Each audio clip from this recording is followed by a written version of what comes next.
Welcome back to another episode of Oratio Podium. We are very glad to have Fox here on board with us today, and we are sure that the discussion that we are going to have about his journey through, say, different debating experiences and through debating forums would be something which is very enlightening for all of us and very informative for all of us as well.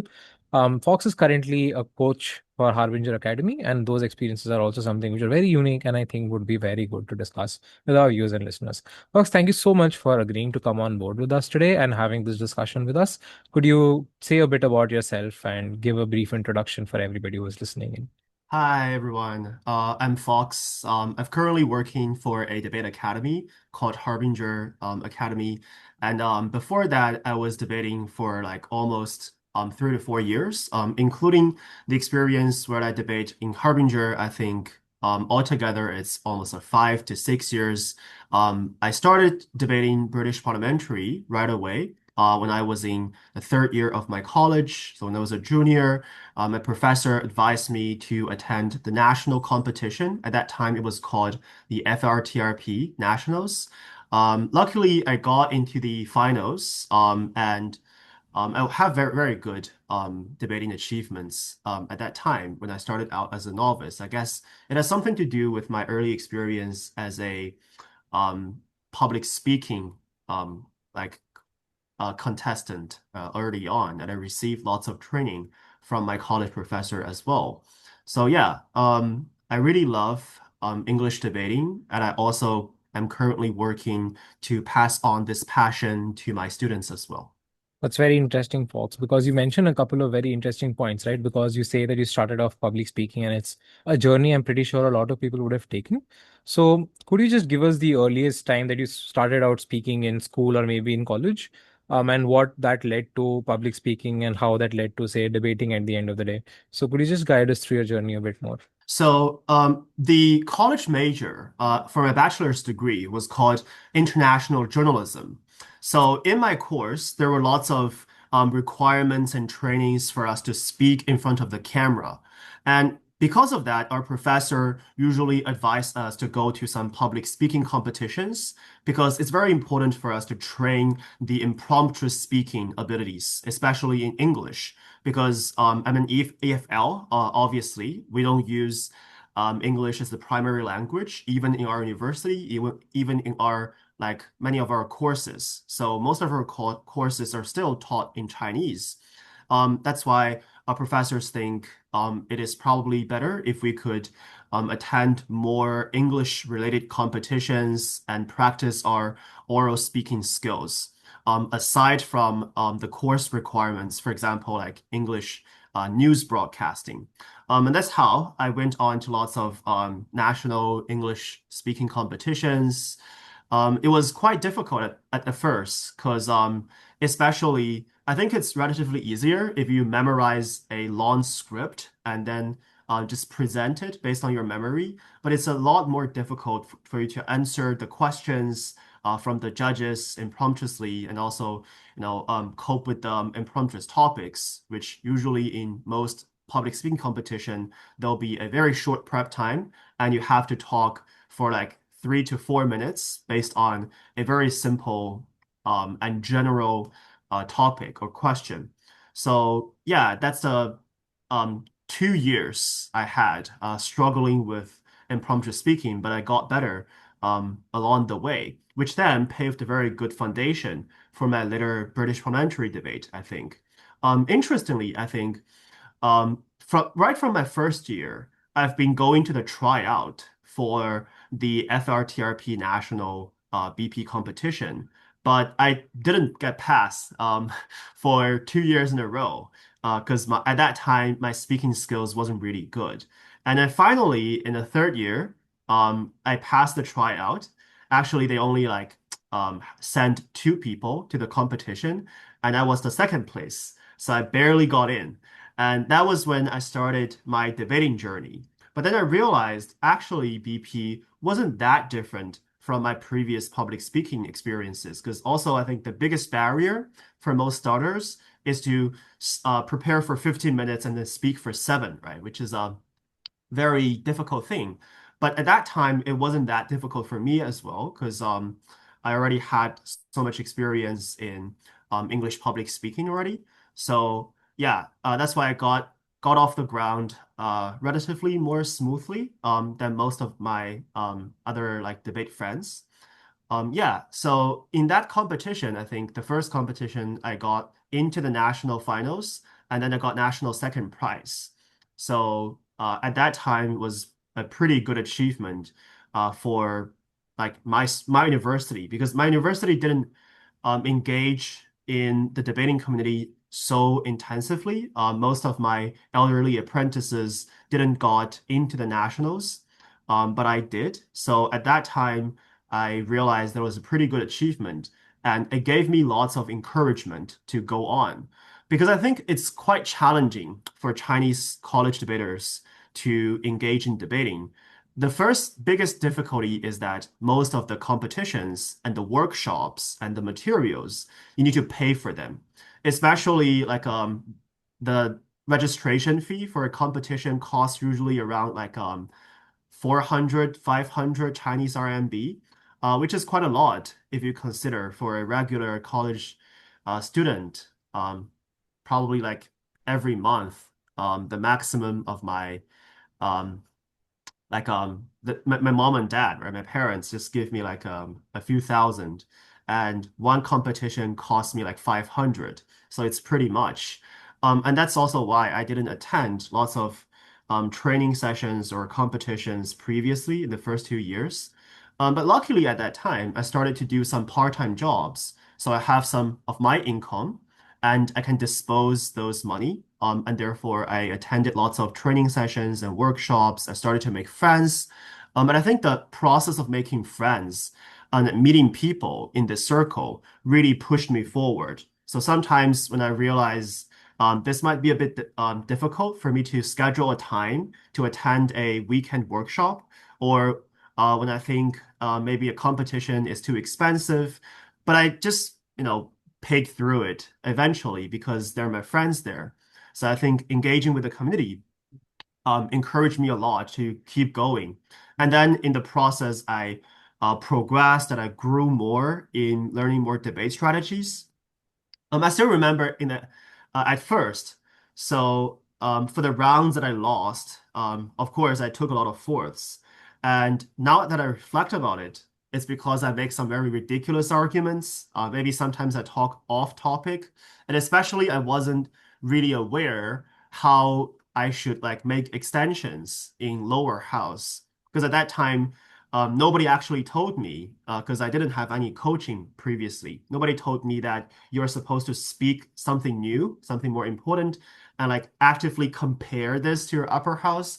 All those like very advanced strategies in BP, I wasn't really aware. So for the first two tournaments, I guess I just got lucky because I speak English very well. So I kind of won more rounds than I lost. But for the rounds that I did lost, now that I think about it, it's just because I don't know anything about BP strategy. But going to those tournaments, going through all those training, gradually helped me improve. And throughout the process, I think I had lots of help from many judges who just gave me feedbacks and also told me what I should do. And therefore, without actually spending too much money, I eventually improved a lot after like I think 1 or 2 years into the debating circle. Yeah. Do you need me to continue to talk or That's fine. because I have You can be as elaborate as you want to be. yeah, I have more. There are some very interesting things I think in my debating career. So, just like 1 or 2 years into my debating career, we hit COVID. It was like 2020, and what's even worse is I come from Wuhan, which is now a very famous or notorious city, right? I guess most of the world would not know about my hometown if not for COVID.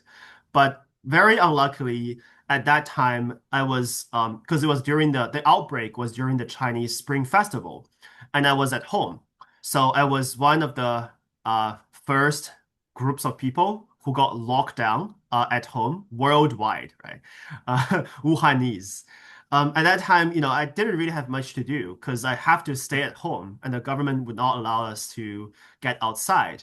So I couldn't really do anything at that time when I was locked down.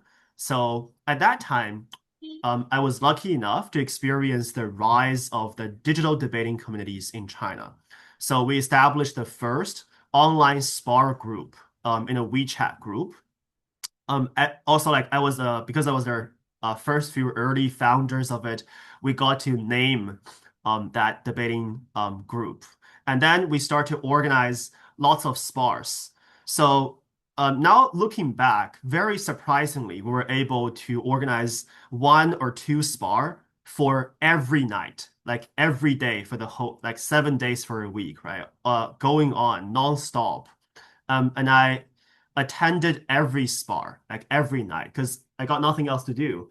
And we invited some previously very good debaters, established debaters in China, to judge the rounds for us and gave us feedback. So at that time, each debater only pays like 20 yuan, 20 RMB, which is not a lot. But surprisingly, 5 months later, when I got out of the lockdown, that was when I had something else to do finally. I realized I already attended the spars for 5 months, like every night. And I already spent like thousands on it. But my debating skills improved exponentially during the lockdown. So I think I have to thank the lockdown for me to like concentrate, fully dedicate into this training. Because later I never had a similar experience as that, like attending spars every night for 5 months in a row. Yeah, so uh, that's why I think during that time, my debating skills improved very, very quickly. So I usually, even now, I tell my students that if you want to get, awards, because some of my students, especially kids, they're very, they want to get achievements as quickly as possible. And after a semester, they ask me like, oh, can I go to those like international competitions? Do you think I can break at those competitions? And this is when I always tell my students that you know, if you want to do that, you should do as I used to do. You should attend a spar every night for 5 months. If you are able to persist that and get through that, then I think you could. But you got to put in a lot of effort. But also, meanwhile, you also need to put in resources because even though the spars are not expensive, but you still have to devote lots of time, lots of money into it in order for you to improve. And also during that time, there was like after 5 months, there was a huge stack of paper because I using paper flow during that time. And then after that, at some point, I think several months later, I just figured out I should start case filing. And then I got all those papers and I reorganized them on my notes and the judge feedbacks that I took note from. And then I created my own case file. At first in paper form, and then into the digital form. I just started to type everything into my computer and integrate the feedback and reflect on that. And that also helped me improve a lot. So that was during COVID, where I think was the first huge rise of my debating skills. But then, like I said, then I started working for a year, and my job at that time has nothing to do with debate. I taught people like TOEFL and IELTS, but I also work on weekends. So unfortunately, I didn't get any chance to go to competitions when I was working during my gap year before I go to the US. But then when I went to US, when I went into the university, people told me that there was a big like um, gala or kind of like a fair for the communities. They're recruiting new people into the communities. The first thought that came into my mind is I have to join the debate communities. At that time, I didn't even know if Johns Hopkins had a debate community yet.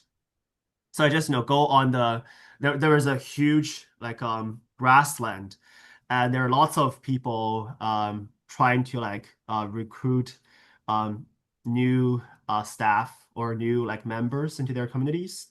So I just searched for hours and I finally found like there's a very little stand where people just sit on a lunch chair or like a lawn chair And they weren't even actively trying to recruit people. They seemed pretty chill. And I started to ask, like, is this debate community? And they said yes, and they signed me up.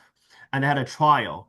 Like everybody who joined the community has to take a trial. But later I realized actually everybody who went to the trial eventually got in. And I joined the debate community. That was one of the best decisions I made when I was in Johns Hopkins, because they have pretty good trainers. There are lots of resources given to us. They invited like world champions, two world champions, and one like world open grand finalist. For the first semester, I was lucky enough to be trained by Tim Pulik, and then there was Jason Xiao, and then there was Hamza.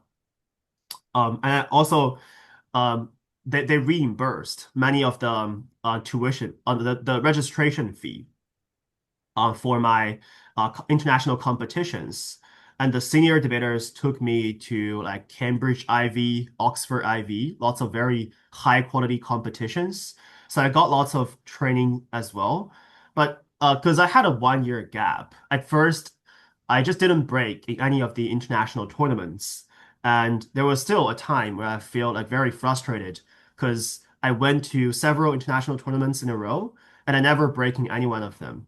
And I started to think that even because of me, many of the senior debaters who partnered with me wasn't able to break. I kind of like dragged them down, and I feel very sorry about that. But then, also I think I really thank that period of time because I didn't give up.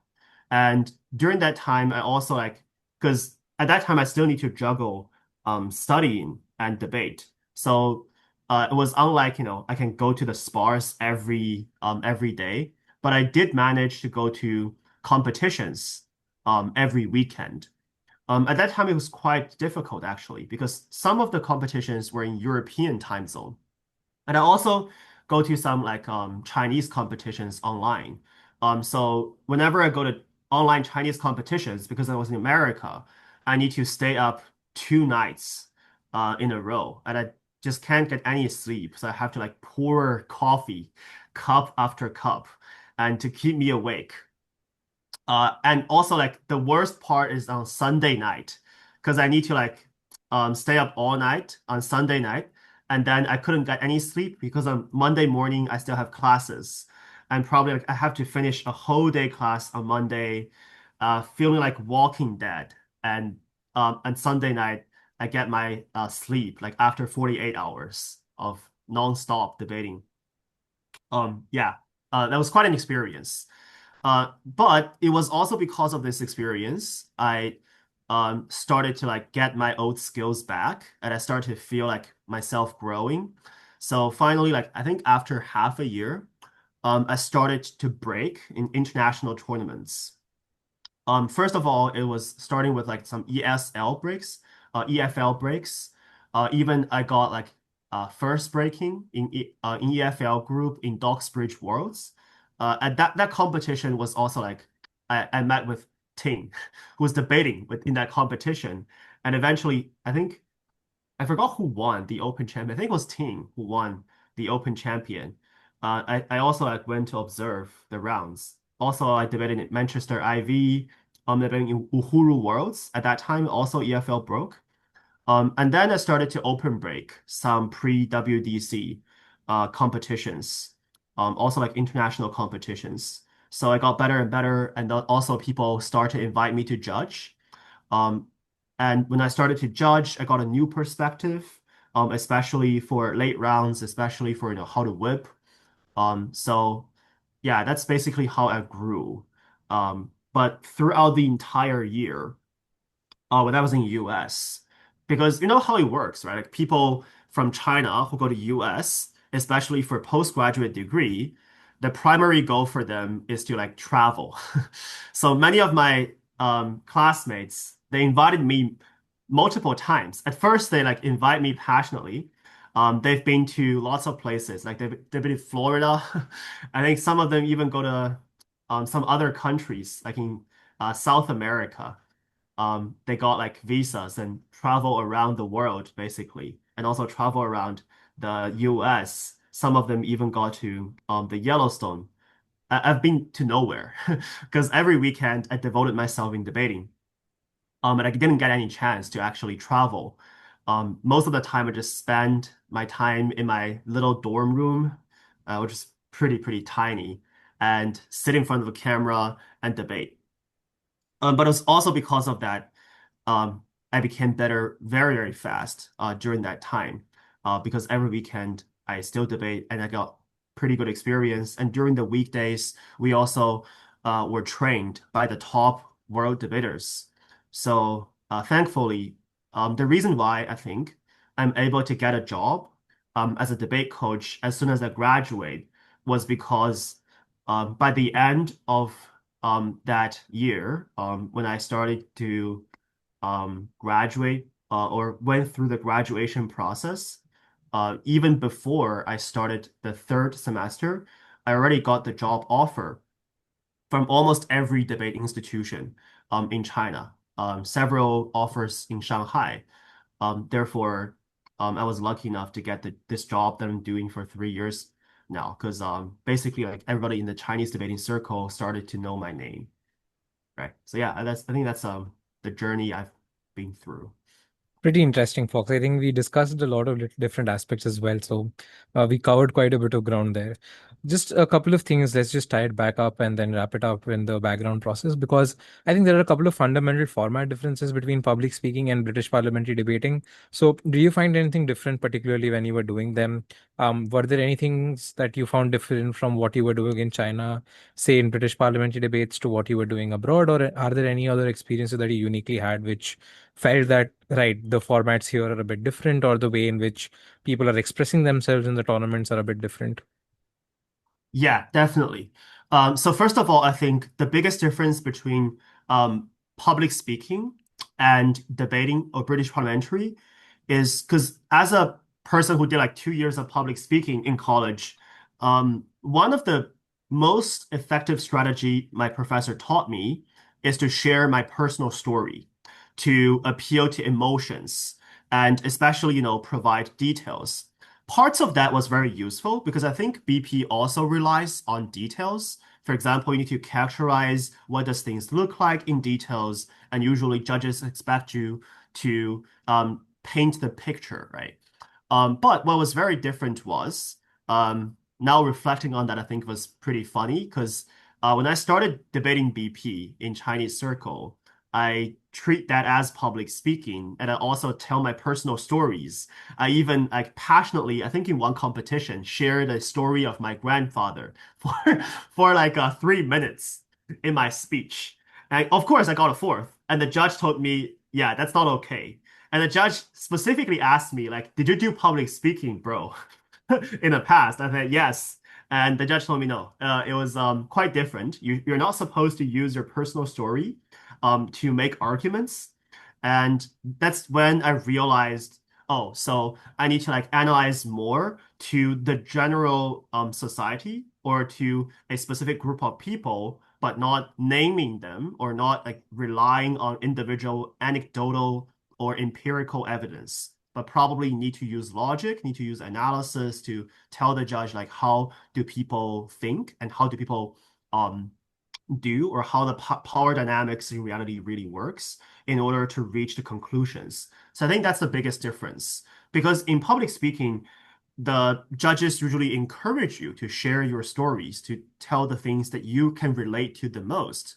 But in debating, you're supposed to talk from a third uh, party observer standpoint and say something that is universally applicable and prove the likelihood, like how widely applicable it is to the entire society. You need to prove a large scale impact, for example. So I think that's the first biggest difference. The second biggest difference is I think even though the impromptu English speaking skills helped me a lot, I think, in the first starting point to take advantage in BP speeches. Because obviously, if you speak English fluently, um, it's much easier for you to get a higher speaker score. And also, it's much easier for you to deliver your contents clearly so the judges would understand better. So the judges are more likely to give you credits for that. But it at some point it just stops to be useful anymore. Because in intermediate level, I think when most of the debaters or in top rooms, most of the debaters are able to deliver things clearly and they do have like good English speaking skills, you need to start to focus more on logic. You need to start to focus more on the quality of the analysis and the efficiency of the delivery, not just winning competition because you speak like a native speaker, right? Or your pronunciation is clear or is native-like.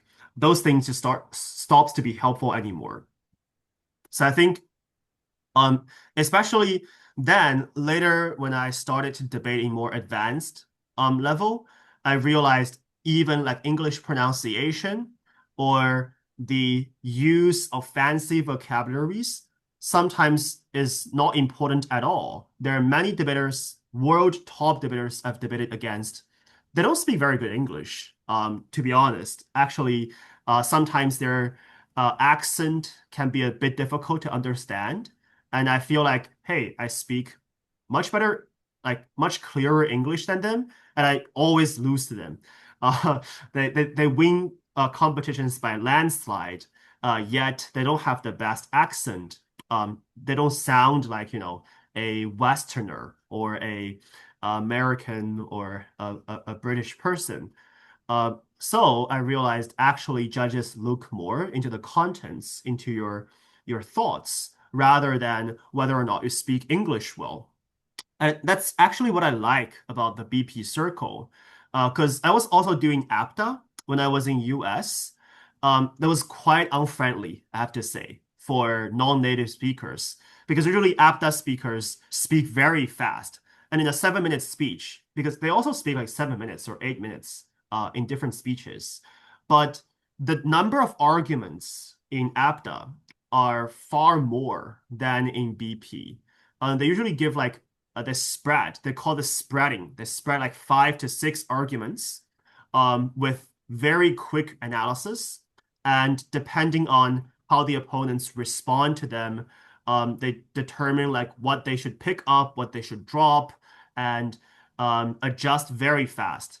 I didn't win actually any APDA tournaments because I just couldn't, like, even though I speak relatively good English in Chinese debating circle, there's no way I could compete with those native speakers, those Americans.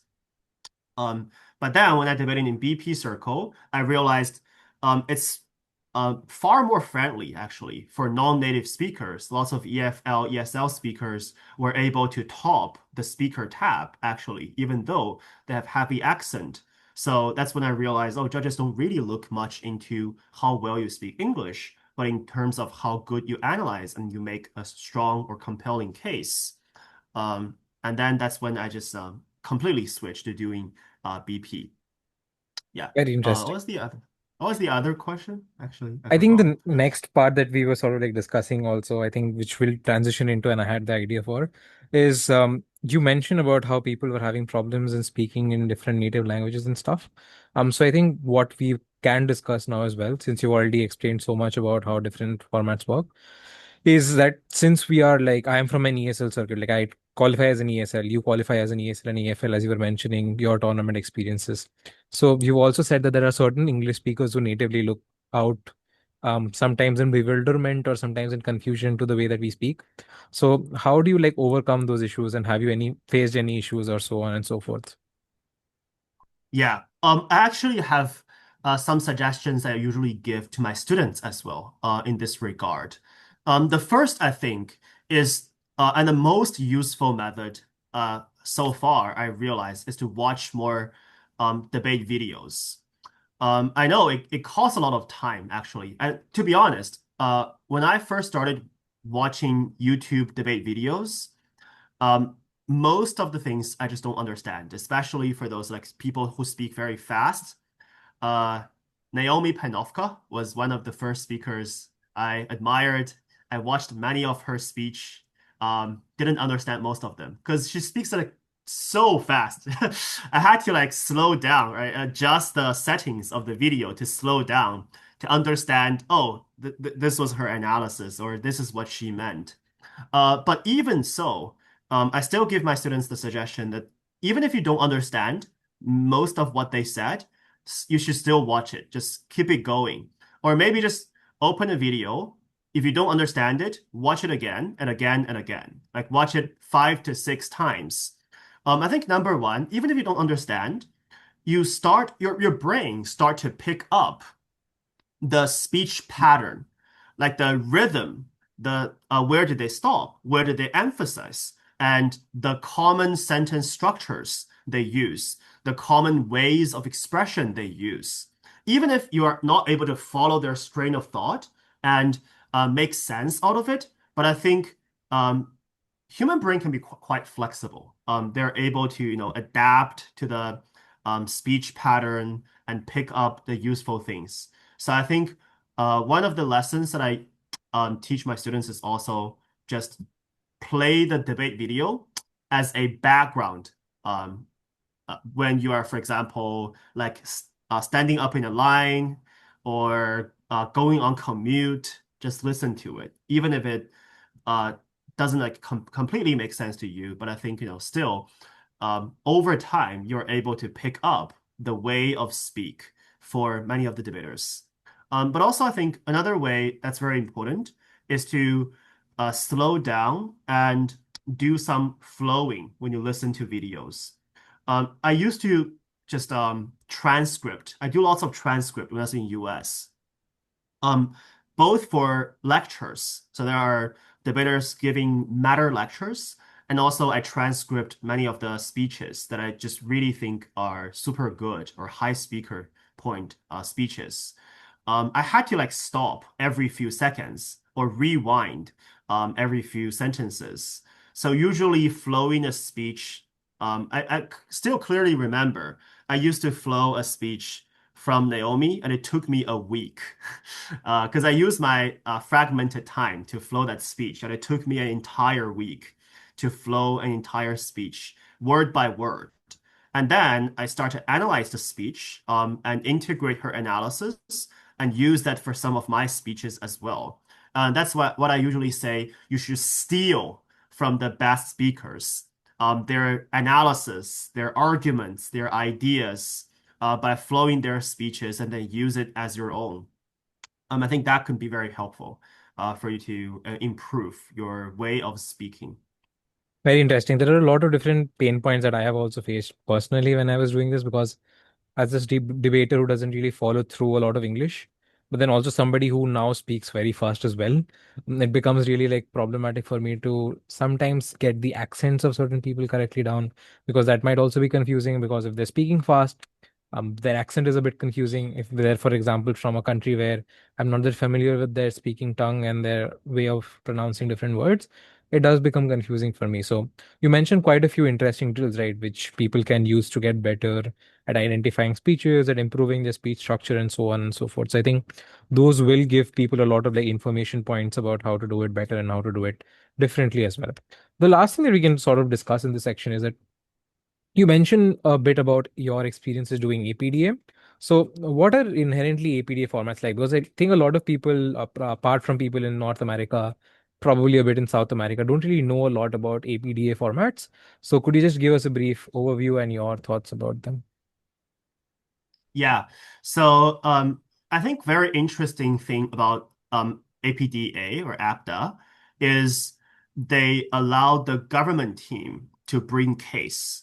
So you need to prepare the case actually, or write the case that you are interested in.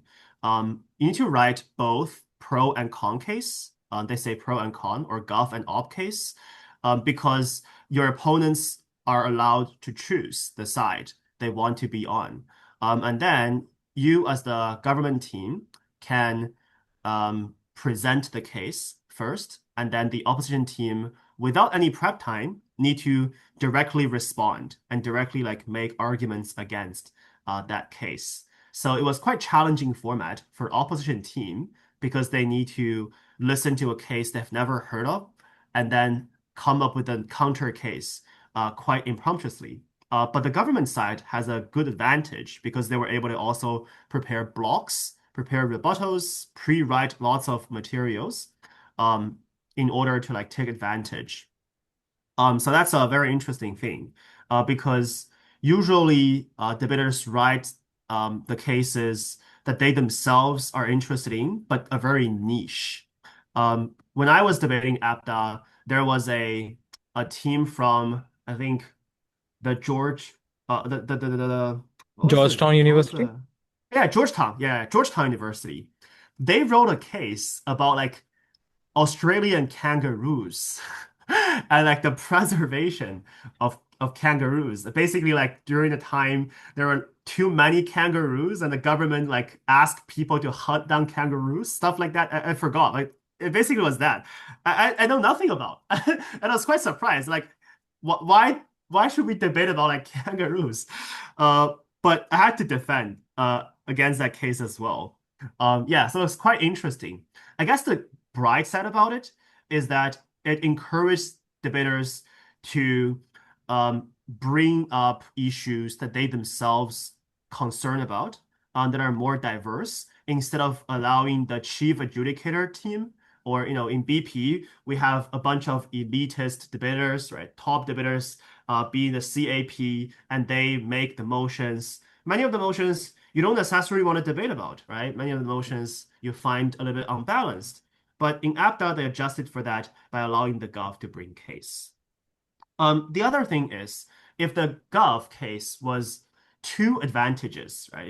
If it was overwhelmingly Gov tilted, then opposition side could have a challenge of something called tight calling. So this is a very unique culture in a US debating circle. It's called theory debate.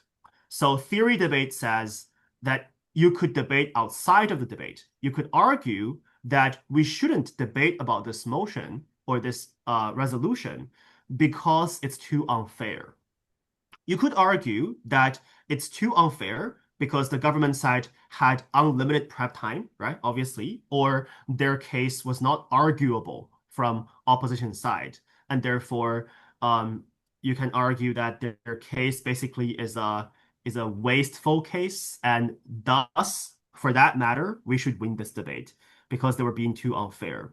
Or I think there were also lots of like equity um theory debate. For example, if the Gulf case end up being too, let's say, contains racist stuff, or it contains information that you just feel very uncomfortable in, or there's a trigger. For example, some cases were about mental health issues that might contain the information about like trauma or that could trigger you. You could also argue um, that it's not a good case, so we shouldn't debate about this. So it allows the debaters to adjust for the flaws or the problems in debate motions. Um, Therefore, I think it's comparatively that's the side where it's better, right, than BP, because sometimes, let's say, especially international tournaments, many people from other countries might not be too comfortable debating about the context of their own country. I've attended many international tournaments where there were debates about China. And it's very common for lots of like Western debaters to characterize China as a authoritarian state or China as being like a quite oppressive and there is no democracy, which I usually find it's a not fair characterization. Or there were like very clear misunderstandings about China. But debaters were allowed to say that because the debate context is about China, or you have to somehow argue that China is not so good. Um, BP has no adjustment mechanisms for that, but APDA does. You can have theory debate and call that a tight motion, or call that an unfair motion, or call that a like not very good motion, and just refuse to debate about it, or argue that because of that you should win the debate. Um, yeah, I think another thing that I don't really appreciate much about APDA is because it's two versus two, and the Gov can bring case, and most of the debaters in APDA circle are native speakers. So the debating culture was like I said, you have to spread, and you're encouraged to spread. In a 7 minute speech, people give 5 to 6 arguments very quickly with very fast speech speed. And I find it when I first started debating APDA, and I think probably I still do. I just cannot follow the speech. I cannot flow every argument from the opponents. But the problem is you're going to be penalized for dropping some arguments in your responses. So usually when they give like six arguments, for example, I'm only able to catch three of them and I responded to three of them, but then I dropped some other arguments. And the opponent say, hey, you dropped some of our arguments, and that's why we should win. These are very important arguments. And they start to work on that. And then I think for ESL debaters who are not very good at flowing the native speaker's fast speech, it's a bit unfriendly. And I lost many rounds because of that. So the judge would say, "Oh, hey, your responses to their arguments one, two, three were pretty good, but unfortunately, you didn't respond to this, or they said this, but you didn't like regard of that, so that's why you lost." And always I feel like it's quite unfair because I really couldn't. I guess you could say that this is the limitation of debating skills, but for us, like EFL and ESL debaters, it's just not very friendly, right? Yeah. So that's a APTA. Very interesting. I think there are a lot of things like there are confusing aspects about different formats, and I recognize there's not really a recognition of the challenges that come around with it. What you're saying is really important for us to also understand different routines and different structures that different formats follow. Let's go on to the next section. There are a couple of interesting pointers that you raised when you were saying that you have debated on postgrad and also in the graduation level. So, have you had faced any challenges managing like your studies with debating? Because you were saying that you have to like debate overnight on Sunday some days and have to attend classes on Monday. That must be really, really tiring and really, really irritating at the same time. So, did you face any unique issues and how did you manage through them? Yeah, I think the biggest challenge I had when I started to pick up debate again after the gap year, when I went to US, is to find partners.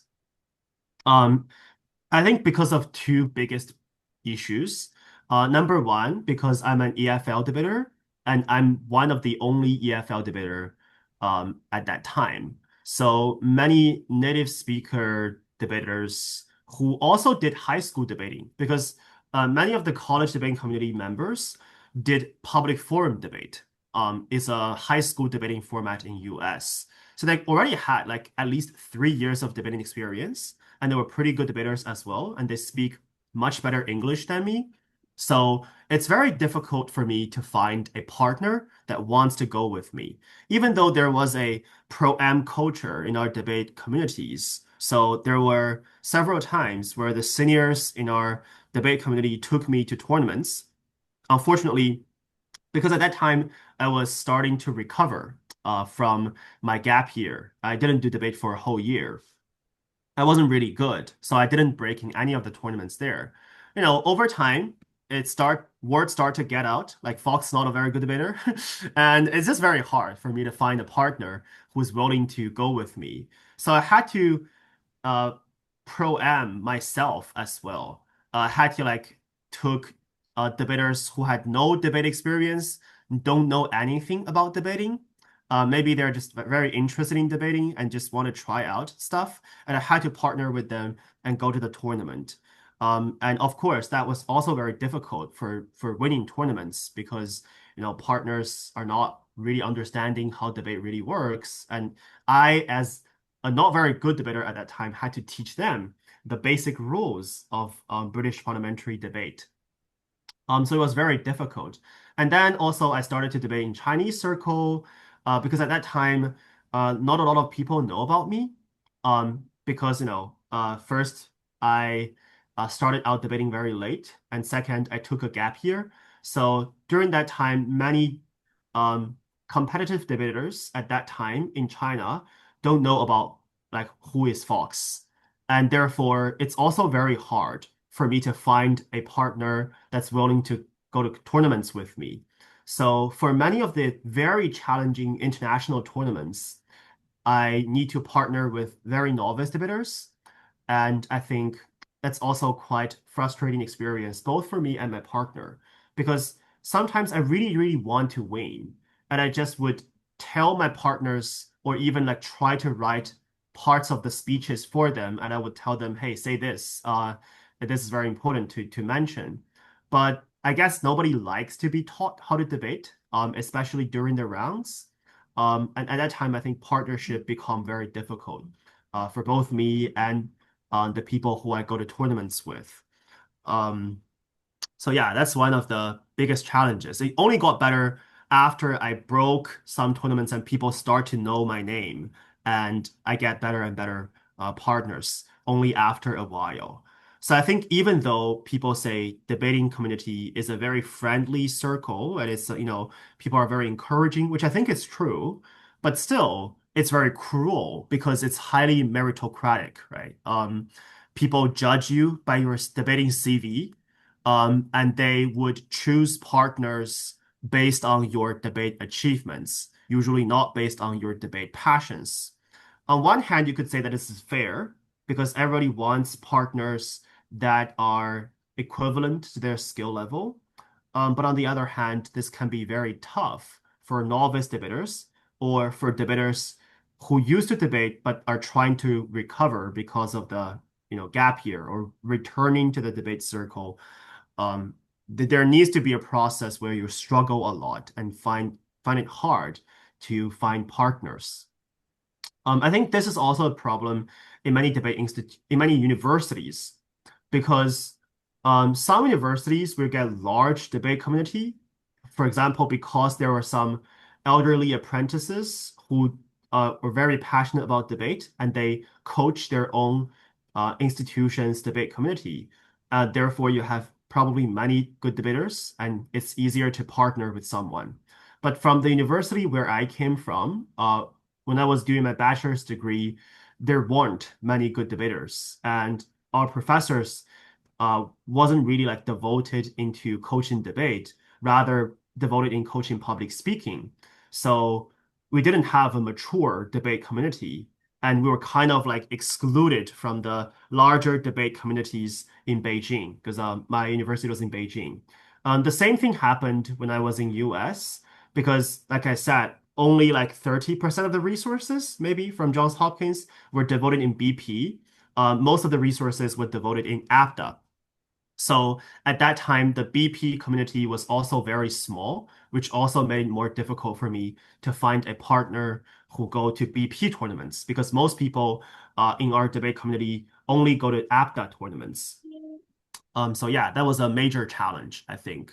The other challenge is, like you said, because many of the tournaments does not happen in US time, again, because there wasn't a very mature competition culture of BP in US.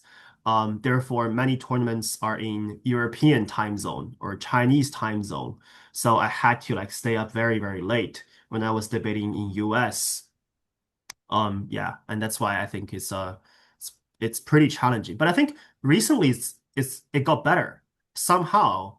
I don't know the exact reason, but I think recently BP has got very popular in the US, and there are many very good US BP debaters. I think maybe one of the reason is many like I think people from Asian countries, from India, from Malaysia, go to the U.S. university to study, and they just registered for those institutions.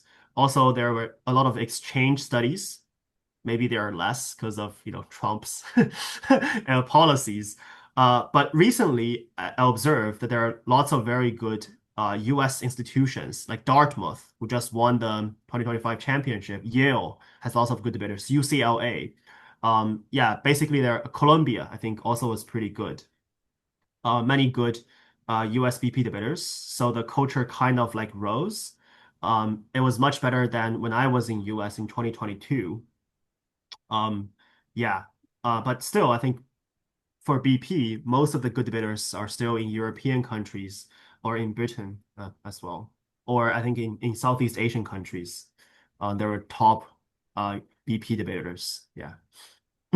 That's pretty interesting as well. I agree to the fact that America did not have really like an established BP circuit because I started debating around 8 or 9 years, 10 years back, when that period of time was there were really like very few institutions which were good in the global stage, like Harvard and a couple of others. Then they sort of like fell off the trajectory when I was going into like a couple of years into my debating journey. I think we had a guest also, Pranav, who mentioned this as well, right? When they went into the US college scene, they did not really have like established SOCs which wanted to do anything apart from the NSDA or APDA formats that are there and all the other things which they learned from their school time as well. And there's also a lot of hesitancy for transition, which is pretty valuable conversation points as well when you're looking at different aspects. So that's pretty interesting as well on how things are evolving. I think debating is tangentially increasing a lot more in terms of the people who are participating in it. And as you mentioned, there are a lot of institutes who are, or institutions and students from those institutions who are doing well in the global stage right now. So that's pretty interesting as well, Fox. So I think one of the next things that we can sort of like move into discussing is this entire journey that you had from being a debater to a debate coach and getting part into, say, teaching debating for students and taking part in debate academy events. So, what essentially made you make the switch, and why did you take up this job? Oh, that was very interesting because I wasn't um fully dedicated to debate coaching at the very beginning because I started coaching debate when I was still in US because at that time I had won some competitions, some achievements, and I started to judge some competitions. So at first I wasn't working for the for Harbinger Academy in the beginning. I worked for another debate institution in Shenzhen, also like online. Um, I started out as I think, as a trainee for some of their debate camps, um, and they helped me improve a bit. And then they realized I was actually very good, and they invited me to be the camp leader for some of their debate camps. I wasn't the lecturer or the coach, but I can judge spars, like judge spars and give more extensive feedbacks for the trainees in that camp. That's how I started uh, like semi debate coaching in the beginning. And then after like I think 1 or 2 months of being the camp leader, they promoted me to be a part-time coach, where I can teach some of the college students in that camp, give them lectures and give them more like you can say coaching, but I think it's more like sharing my debate matter or debate experience with them, not exactly like in a teaching, formal teaching setting, but more like information sharing. Just like, many of the good debaters doing online lectures just for 1 or 2 sessions, right? Sharing their, doing some slideshows and sharing their insight on some debate topics. At that time, I wouldn't call that debate coaching because many of the sessions were not very interactive. It's just a bunch of people coming to my live stream, and I would do a slideshow. I would tell them the debate matters or give them some motion analysis. But there was very limited interactions because really there are 20 to 30 people in the same Zoom meeting or the same Tencent meeting. Sometimes I do ask questions, but it's still very limited interactions. So at that time, after I coached for like several months, I still didn't know how well my trainees have learned because it's usually like one way. Um, yeah, and then when I was about to graduate, um, the the boss, or I guess the manager from that debate institution gave me a job offer, and they wanted me to go to Shenzhen to work in that company at that time was called Speechcraft. Later it was called Inspira. Wanted me to work for the branch company in Shenzhen. So that was the first offer I got. But then I realized, hey, this might be a good career path if Speechcraft at that time were willing to give me a job offer. Maybe there were other debate institutions who are also willing to give me a job offer. So I then went on LinkedIn and searched for the debate institutions.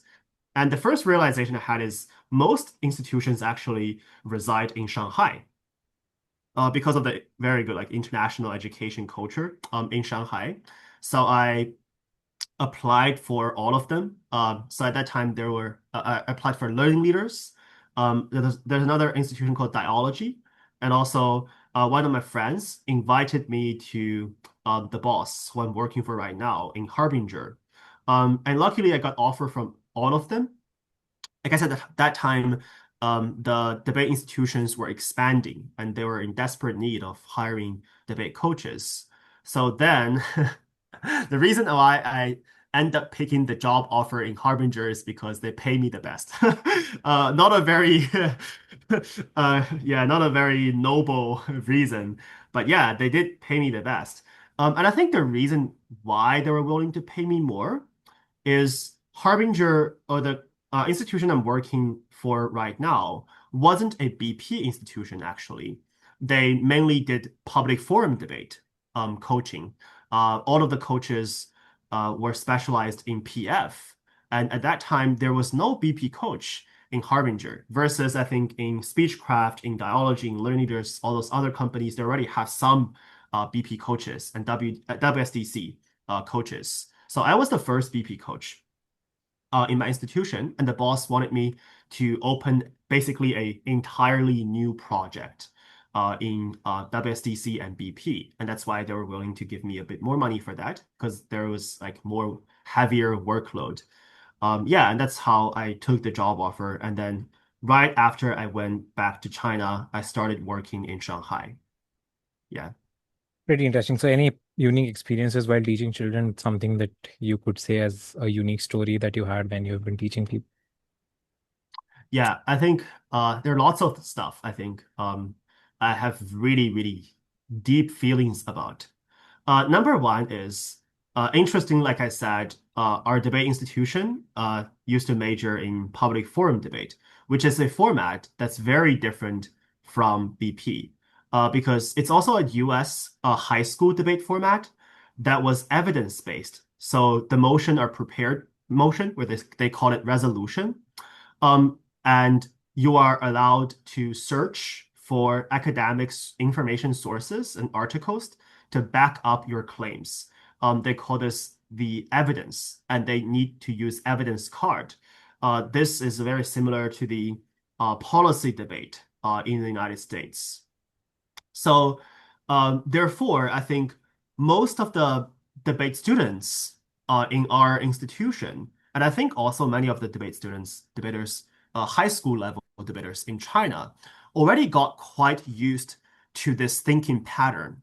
That is, whenever they try to prove an argument, the first instinct is not to do stakeholder analysis. The first instinct is not to use logic to explain like how people would act and behave, which leads to a result. The first instinct for them is, can I get an evidence? Like, can I search on Google and find an article that directly gives me the conclusion? And all I need is to cite that article, and voila, my argument is proven, right? And in debate, instead of giving rebuttals, saying, "Oh, here's why your argument is not true. Here's why we outweigh," they just say, "Hey, do you have evidence? I have evidence. Do you have evidence?"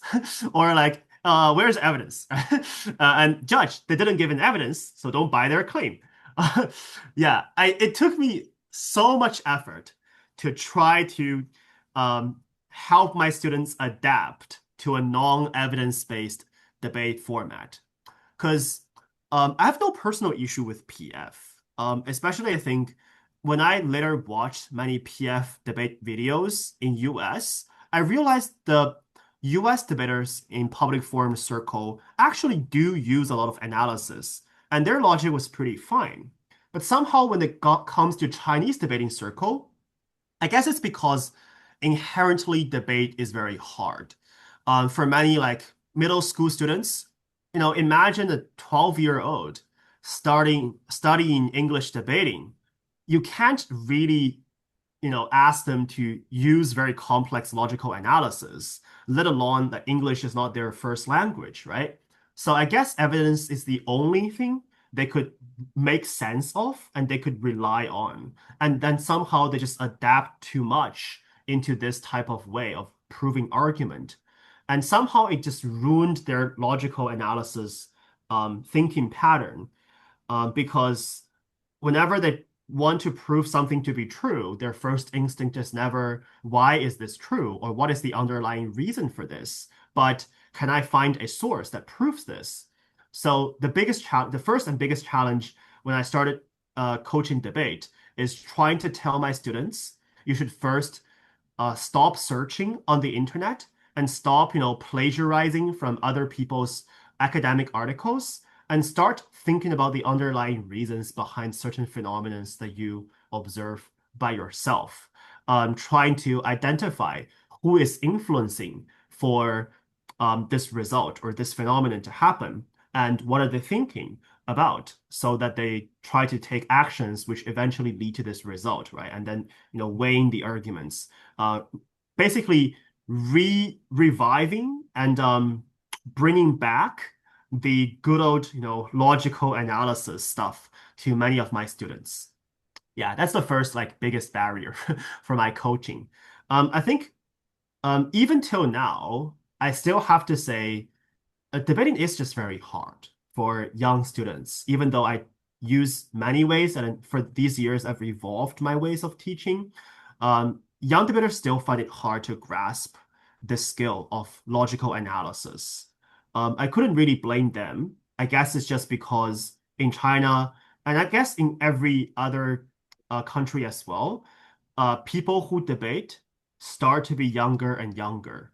I even now get like primary school students from second grade, third grade, or like 8-year-olds doing debate and learning debate.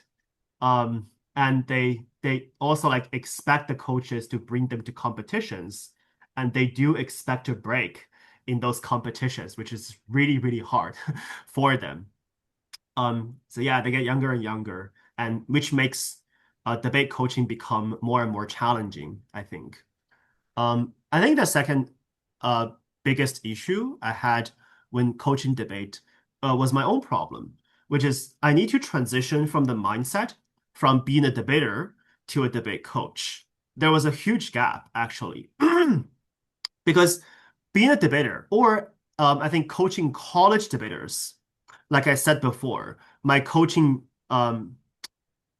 style is just matter dump, right? Giving them lots of knowledge, giving them what I know, and tell them, hey, make arguments like this, give these analysis, and you have a pretty good case. When you coach children, this doesn't work. It never works, actually. I came to realize that after a long time. So when I first started, coaching my students, this is what I do. Exactly like coaching college debaters, I give them arguments, I give them lots of knowledge, and I even give them assignments. I ask them to read news and watch some videos to increase their knowledge base, but they never do it. And even if they try, they just couldn't really integrate many of those knowledge. And many of them like fall asleep, lose their focus in my class because it's just too hard for them to understand. And the information density was it was too dry and too dense that children cannot really focus too much on this. And their attention span is usually very short.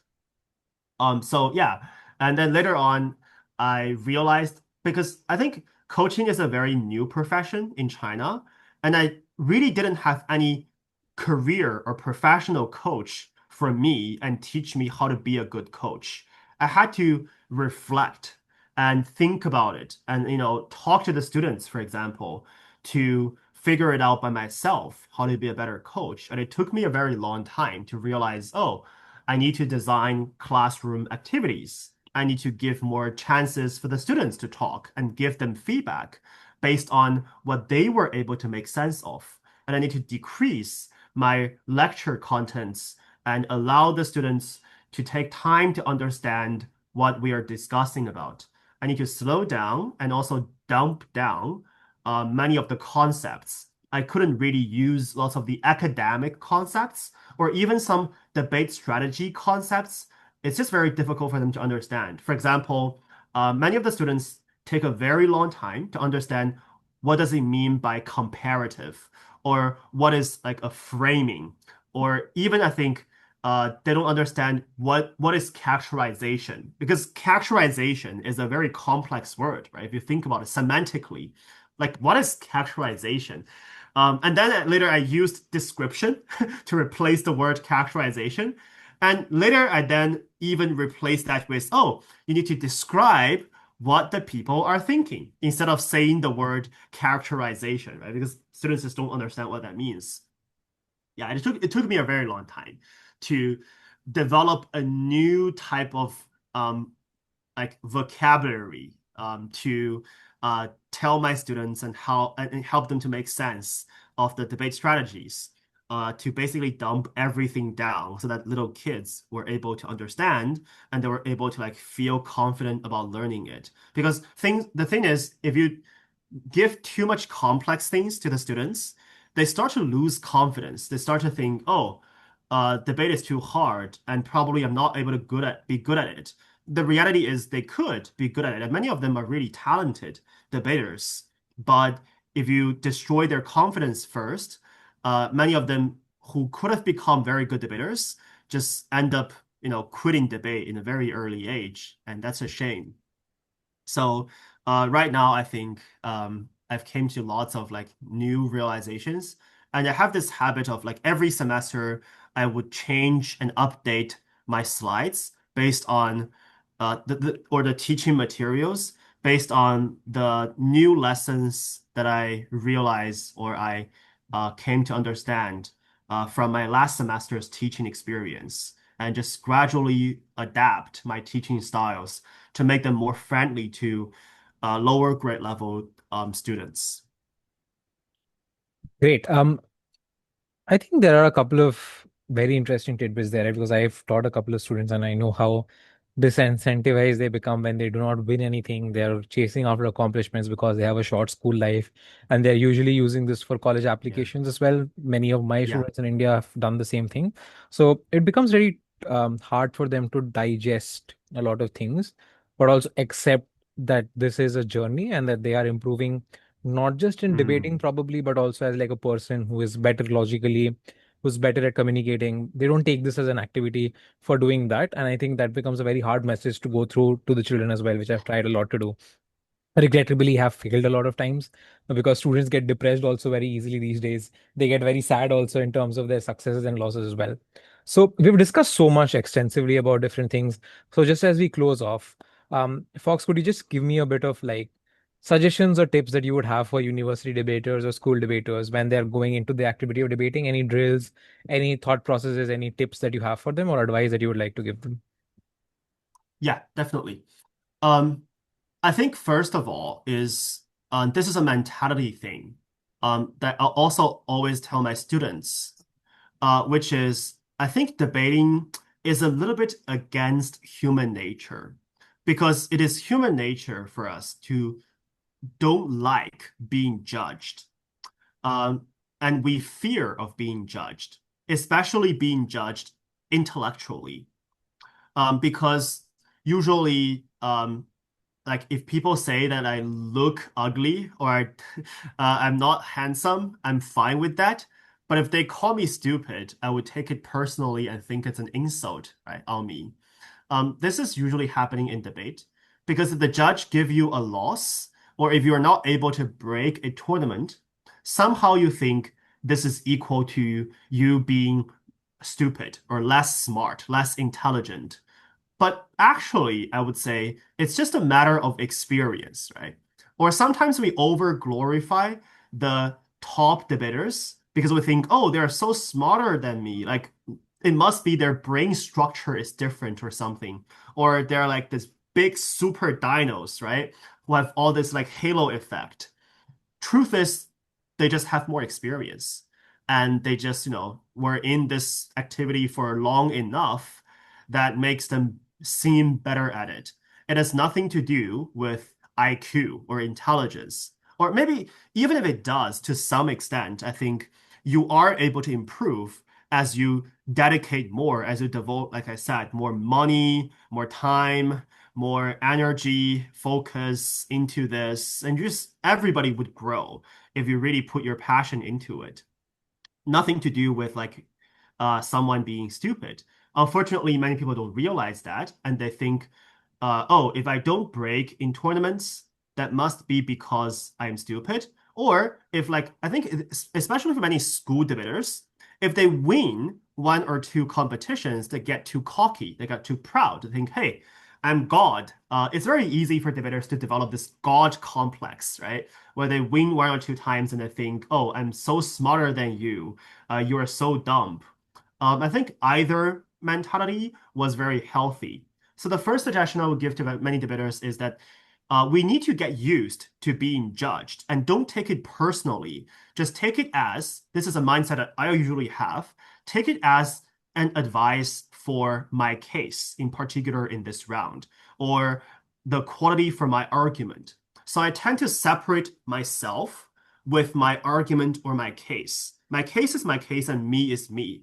I have a bad case, maybe for this round. I have a pretty bad argument. That doesn't mean I am stupid, or that doesn't mean I am not like smart enough or not strategic enough. It just means I need to integrate more feedback and improve more. Or even if I win a tournament or I get a pretty good achievement, I also would realize probably I got lucky because there are not very many good debaters coming to this tournament, or there are far better debaters out there. I also need to keep improving. Whenever I get pretty good achievement that makes me very happy, I tend to, if I have time, immediately sign up for a higher level or a more difficult tournament in order to test my boundaries. So I guess if you treat debate as a career, you are able to distance yourself from it and don't get too personal about the results.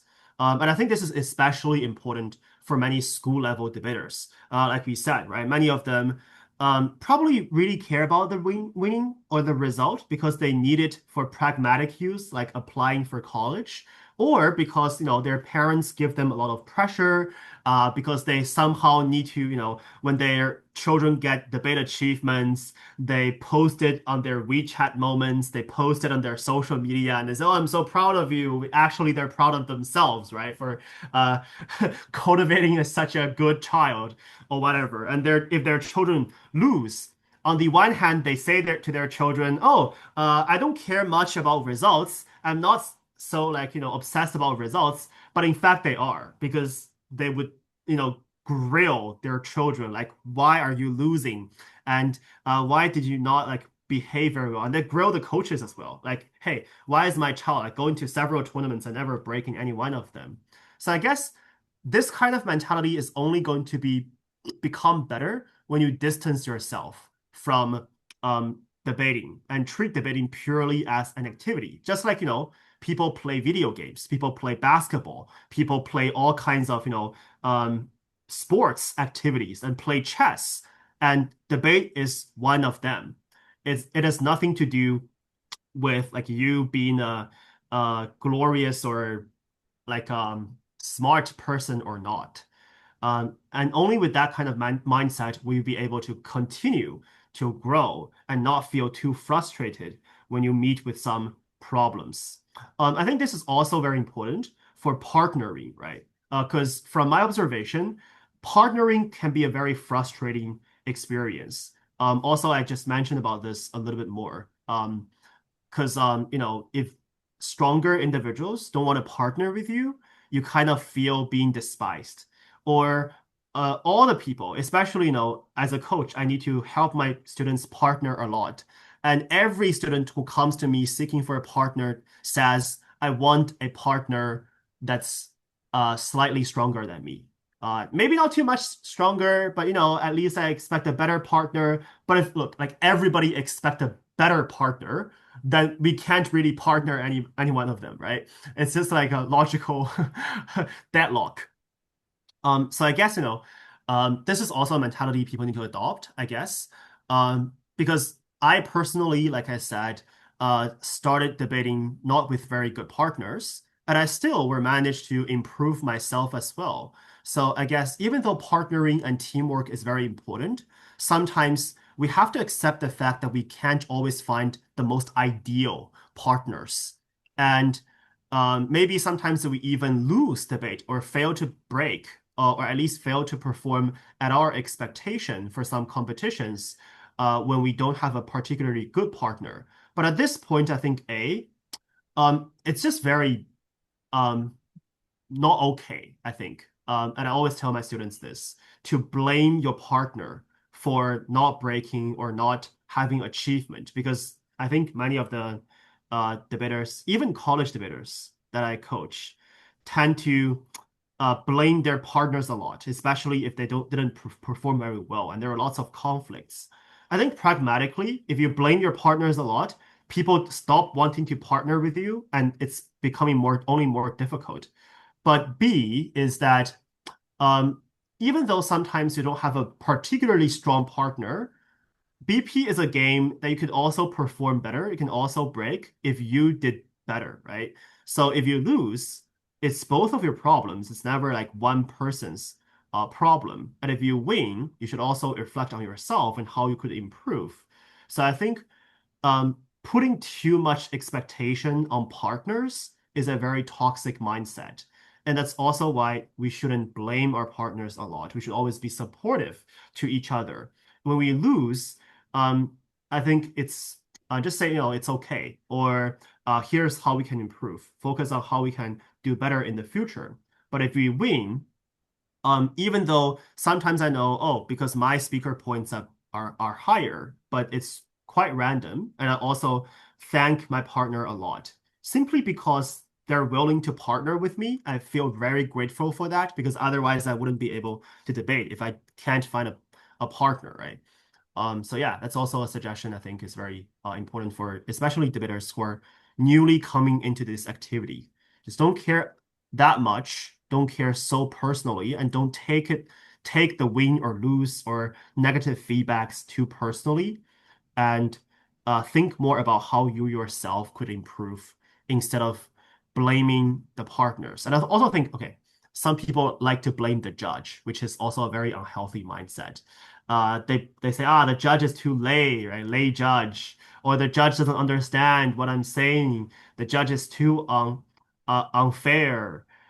Usually, it doesn't help us improve, and also we need to be able to adapt to different types of judging, I think.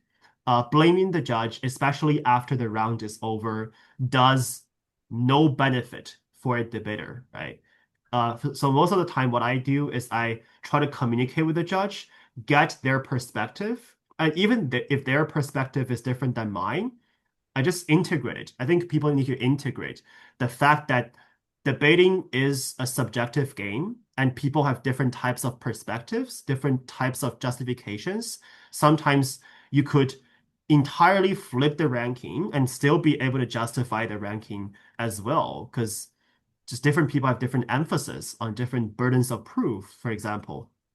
So I guess, always focus on when the round is over, I mean, always focus on what is it that I could do better on so that in my next tournament or my next debate round, I could try to do better and I could try to be a more persuasive person with a better case instead of thinking, oh, I lost because I have a bad partner, I have a bad judge, I have a bad luck. But I am good. As in that mindset, people are never able to grow, right? Yeah. True. You need to be a lot more kinder, I guess. That's the major gist of things to yourself and to others. Give yourself the space to grow. Understand this is a skill game and you need to improve your skills and keep doing the activities to ensure that you keep better, improving your skills on the activity as well. So, very interesting thoughts as well. So, just as we are sort of wrapping up, Fox, let's just have a couple of other pieces of discussion. Firstly, what are your plans now in the future surrounding debating or in general? And then could you give me a last little bit of a closing tidbit which you want to share with everybody who's watching this? Yeah, so in terms of the role as a debater, I tend to cherish every chance that I have to debate because, like I said, it's probably one of the most difficult things to juggle a role of being a debater and a debate coach because of the time schedule. Debate coaching usually happen on weekends, so as the debate competitions. So usually now, most of the time, I don't have the chance to go to competitions, let alone the majors, because many major competitions require institutional partnership. And I do not have an institution anymore to be affiliated with. So going to majors and going to competitions has been very challenging for me. But I do think as a debate coach, it's important to, um, from time to time, return to the role and the perspective of a debater and engage in competitive debating, because that's how you can get always like new perspectives and new insights about this activity as well. So even though right now my main role is a debate coach, I also would, whenever I have the chance, go to debate tournaments and try to get more experience. But my mentality has been different. Right now, I just care less about whether or not I am able to break or whether or not I'm able to win eventually the champion of a competition, but more like um, how much I could learn about judging, how much I could learn about what types of motions there are in the current debating circle, or how do other institution students or debaters, or how the other debaters behave and perform on average. So I have a better understanding of the debate circle, so I can share that with other fellow debaters or other like my students, either college level or school level. So I think going to competition has become partially because of my continuous passion about debating, but also because this is very helpful for me for my role as a coach. Because I think there are also coaches who just stop going to debate competitions because they care too much, right? Oh, if I'm a coach and I lost or I didn't break, it's a huge shame. And probably like people start to doubt, hey, are you worthy of being a coach or whatever? Well, actually, I don't think that's the case. Um, Even though I think right now, I rarely like not break in competitions anymore, and my achievements are quite fine. But still, if I ever just not break in a tournament, I wouldn't feel too frustrated. And I think this is also a something I want to share with all the debaters who are on their way or are already becoming a coach, which is if you truly treat debate as a activity that you're passionate about and something that you want to study about, having frustrations or having setbacks is very common. That shouldn't stop you from continuously going to debate competitions and going back on the battlefield to hone your skills on the one hand, but also to understand the battlefield so that you have a more well-rounded perspective and first-hand experience in it. That's going to make you a better coach. Um, in terms of, I think, my role as a coach, I've only been um, teaching for like 3 years. I wouldn't consider myself as a very experienced or super good coach, even though I think coaching is a very new, debate coaching is a very new profession. Even in China, I think I already can be considered, at least in BP, an old coach, because it's newly rising in China. But I think there's still a lot more to explore. There are still many challenges I have to cope with. For example, the fact that the student age level are becoming even younger and younger, even through these 3 years. Um, I started out coaching, high school students, middle school students, but now I get more and more primary school students. Probably like 60 to 70% of the school level students are primary school students. So I need to still improve my slides or improve my coaching style to cope with the change in the market, I think.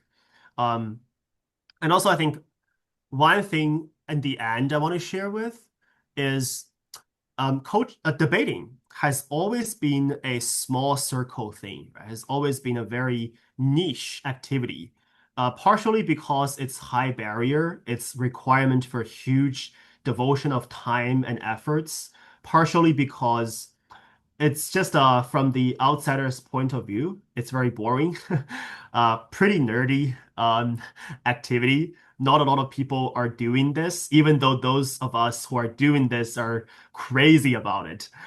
But in the outsider's perspective, Many people do not understand debating.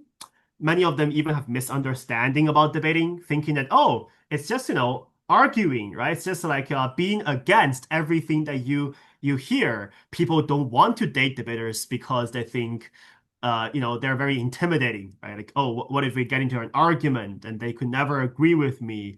Debaters have the worst personalities, right? These are very common stereotypes, wrong stereotypes about debating. That makes it a very small circle. But I think one of my lifelong, like long-term task is to help more people understand the essence of debating and help more people get passionate into this activity, even if that means more and more younger students and more people who probably, like I said, don't speak very good English, or even if they don't know a lot of like the hardcore knowledge necessary for debating.